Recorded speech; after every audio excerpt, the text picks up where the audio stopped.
यार मुझे खेड़े पैगाम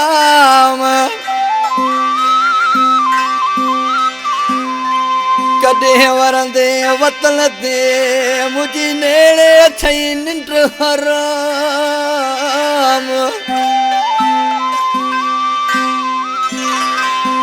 ओ लिखी हथन ते तुंहिंजो नाम अरे वतारू वंदो उर्सला शारी में फरमाश 60 मेल खां अब्दुल खालिक बुर्दी ऐं जिद्दे खां फरमाशा असगर लुंड उर्फ भोतार ऐं वधीक फरमाशा दोस्त अली लुंड हाजी बख्श अली बुर्दी शायर अनवर बालादी ऐं रियाज़ बालादी ऐं वधीक फरमाशा मुंहिंजो दोस्त आहे अब्दुल गफूर खोसो मुंहिंजो जानी दोस्त ही आशिक कहिड़ी ॻाल्हि पियो करे जिते कलाम आहे अली जान बुर्दी जेको मकी में रहंदो आहे मुंहिंजो दोस्त आहे पर उन कासिद खे पैगाम ॾिए थो वञी कासिद मुंहिंजे यार खे न्यापो ॾे उस्ताद नंगर ऐं उस्ताद अला बख्श ऐं उस्ताद सलीम ढोलकारा ऐं उस्ताद निज़ाकत वञ तूं कासिद कुर्ब करे दिलदार मुझे खे चओ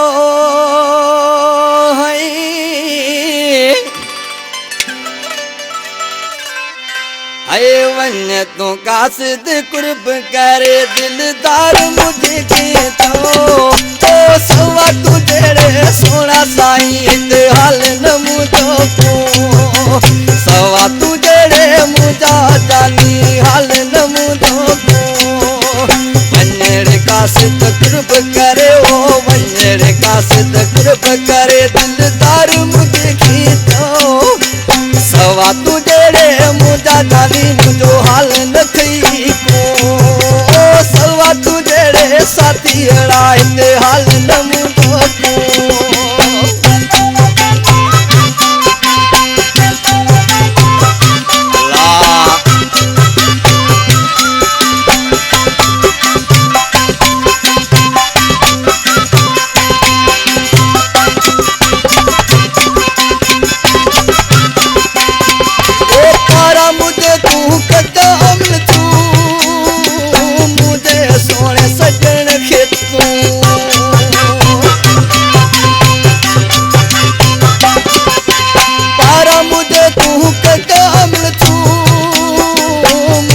सोने सजन के तू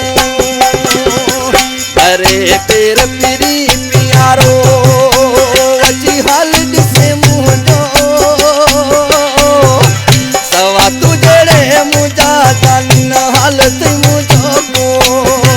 सवा तू जड़े साथी अहिड़ा मुंहिंजो हाल अथई न को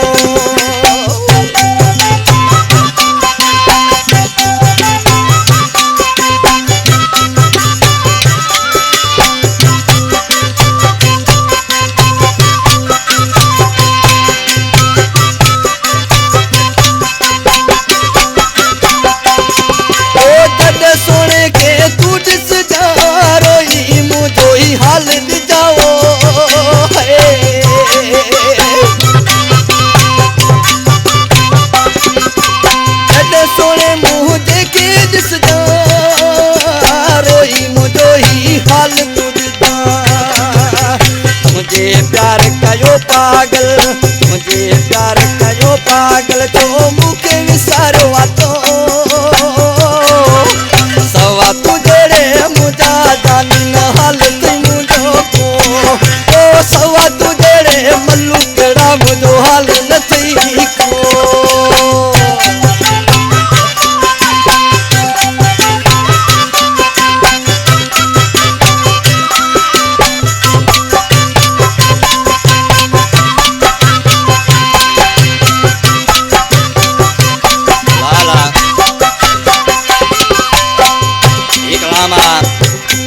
अली जान बुर्दी तनसीन नाले वारे मिसरा में छापियो थे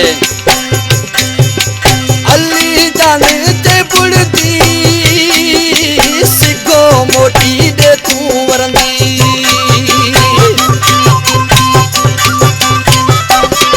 ओ अली जान चवे बुर्दी सिगो मोटी दे तू वरंदी अच्छी हाल बुता हुन जा अची हाल बुता हुन जा जियां जंहिंजे सहारे पियो सवा तू जेड़े मुंहिंजा जानी